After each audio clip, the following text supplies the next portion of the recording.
नमस्कार दोस्तों, आप सभी का स्वागत है हमारे चैनल पर। आज हम बात करेंगे माँ तुलसी की और जानेंगे कि तुलसी माता का सनातन धर्म में इतना अधिक महत्व क्यों है, क्यों की जाती है इनकी पूजा और क्या है तथ्य भगवान शालिग्राम और तुलसी के विवाह के। दोस्तों, तुलसी की पूजा पूरे भारत में की जाती है, ये तो आप सभी जानते होंगे, लेकिन बहुत कम लोग हैं जो इनकी पूजा क्यों की जाती है ये कारण जानते हैं। तुलसी की पूजा करने के पीछे एक पौराणिक कथा है। आइए सर्वप्रथम यह कथा सुनते हैं। कथा के अनुसार माता तुलसी अपने पूर्व जन्म में राक्षस कुल में उत्पन्न हुई थी। अब माता तुलसी जब राक्षस कुल में उत्पन्न हुई तो इसके पीछे, उनके इस उत्पन्न होने के पीछे भी एक कथा है, जिस पर एक और वीडियो हम बनाएंगे जो जल्दी ही पोस्ट किया जाएगा। तो उस समय जब यह राक्षस कुल में उत्पन्न हुई तब इनके माता पिता ने इनका नाम वृंदा रखा। वृंदा बचपन से ही भगवान विष्णु की परम भक्त थी।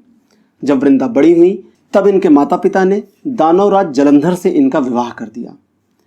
वृंदा बहुत ही पवित्र स्त्री थी और विवाह के पश्चात वे एक पतिव्रता स्त्री बन गई। वे सच्चे मन से अपने पति की सेवा करती थीं और किसी भी अन्य पुरुष का ध्यान बिल्कुल नहीं करती थी। कुछ समय के बाद जब देवताओं और दानवों में युद्ध शुरू हो गया तब जलंधर भी उस युद्ध में जाने लगा। उस समय वृंदा बहुत डरी हुई थी, लेकिन उन्हें जलंधर पर पूर्ण विश्वास था और अपने पतिव्रता होने पर भी पूर्ण विश्वास था। उन्होंने अपने पति से कहा कि स्वामी, आप युद्ध पर जा रहे हैं और जब तक आप युद्ध से वापस नहीं आ जाते तब तक मैं पूजा में बैठकर भगवान विष्णु से आपकी जीत के लिए प्रार्थना करूंगी, और जब आप वापस आ जाएंगे तभी मैं अपना यह संकल्प तोड़ूंगी। इसके बाद जलंधर युद्ध में चला गया और वृंदा अपना व्रत लेकर पूजा में बैठ गई। वृंदा के व्रत के प्रभाव से देवता जलंधर को हराने में असफल होते जा रहे थे। देवताओं के हर प्रयास विफल होने लगे। जब हर तरफ से देवता हारने लगे तो देवता भागकर भगवान विष्णु की शरण में गए। उनकी प्रार्थना सुनने के बाद भगवान विष्णु ने मना कर दिया। वे बोले कि वृंदा तो मेरी परम भक्त है, मैं उसके साथ छल नहीं कर सकता। लेकिन देवताओं ने बहुत समझाया, बहुत अनुनय विनय करी। उन्होंने कहा, भगवान, अन्य उपाय है ही नहीं। यदि अन्य कोई उपाय होता तो हम आपसे इतनी विनती ना करते। अब आप ही हमारी मदद कर सकते हैं। भगवान विष्णु ने जब देखा कि दूसरा कोई उपाय बचा ही नहीं रह गया, कोई अन्य उपाय शेष ही नहीं रह गया, तब उन्होंने अपना रूप परिवर्तित किया और जलंधर के रूप में आ गए। इसके बाद वे वृंदा के महल में पहुंचे तो वृंदा ने अपने पति रूप में भगवान विष्णु को देखा, लेकिन पहचान न सकी। उसे लगा कि उसके पति जलंधर आए हैं। वह पूजा से तुरंत उठ गई और आकर उनके चरण छू लिए। जैसे ही उसने अपना संकल्प तोड़ा, युद्ध में देवताओं ने जलंधर को मार दिया और जलंधर का सिर उड़ता हुआ वृंदा के महल में उसके सम्मुख आकर गिरा। वृंदा ने अपने पति का कटा हुआ सिर देखा तो उसे समझते देर न लगी कि उसके साथ छल किया गया है। उसने क्रोध से पूछा कि आप कौन हैं जिसका मैंने स्पर्श कर दिया। तब भगवान विष्णु अपने वास्तविक रूप में आ गए।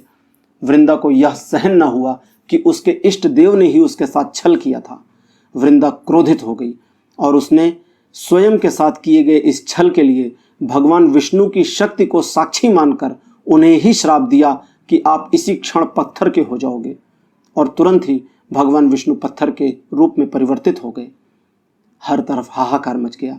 हाहाकार इसलिए मच गया क्योंकि भगवान विष्णु ही जगत के पालक हैं, और जब पालक ही पत्थर बन जाएं तो जगत का क्या होगा।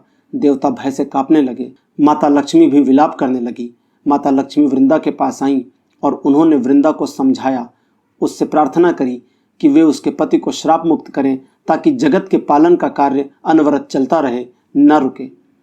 वृंदा ने भगवान विष्णु को श्राप से मुक्त तो कर दिया, लेकिन वह अपने पति का सिर लेकर सती हो गई। जब अग्नि की राख ठंडी हुई तो उस राख में से एक पौधा निकला। भगवान विष्णु आत्मग्लानि से भरे हुए थे और उन्होंने सहज भाव से कहा कि आज से इस पौधे का नाम तुलसी होगा और मेरा एक रूप, जिसे शालिग्राम कहा जाएगा, नित्य तुलसी के साथ रहेगा। मेरी पूजा में मैं बिना तुलसी के कोई भी भोग आज के बाद स्वीकार नहीं करूंगा। और उसी समय से तुलसी की पूजा पूरे भारत में होने लगी। भविष्य में यह अपने औषधीय गुणों के कारण और भी प्रसिद्ध हो गई। तब से भगवान विष्णु की पूजा में तुलसी का प्रयोग होने लगा। तुलसी जी का विवाह भगवान शालिग्राम के साथ कार्तिक मास में एकादशी तिथि को किया जाता है। इस तिथि को देव उठनी एकादशी भी कहते हैं। यह पूरे भारत में बड़े धूमधाम से मनाई जाती है। लोग इस दिन व्रत भी रखते हैं और तुलसी विवाह भी करते हैं। तो मित्रों, यह थी जानकारी तुलसी पूजा के विषय में। अगले वीडियो में हम आपको जानकारी देंगे कि क्या कारण थे जिसकी वजह से तुलसी राक्षस कुल में उत्पन्न हुई। अगर आज का ये वीडियो आपको अच्छा लगा तो इसे लाइक करिए, अपने परिवार, अपने मित्रों के साथ शेयर करिए ताकि वे भी लाभ उठाएं। और हाँ, हमारे चैनल को सब्सक्राइब करना मत भूलिएगा। धन्यवाद, नमस्कार।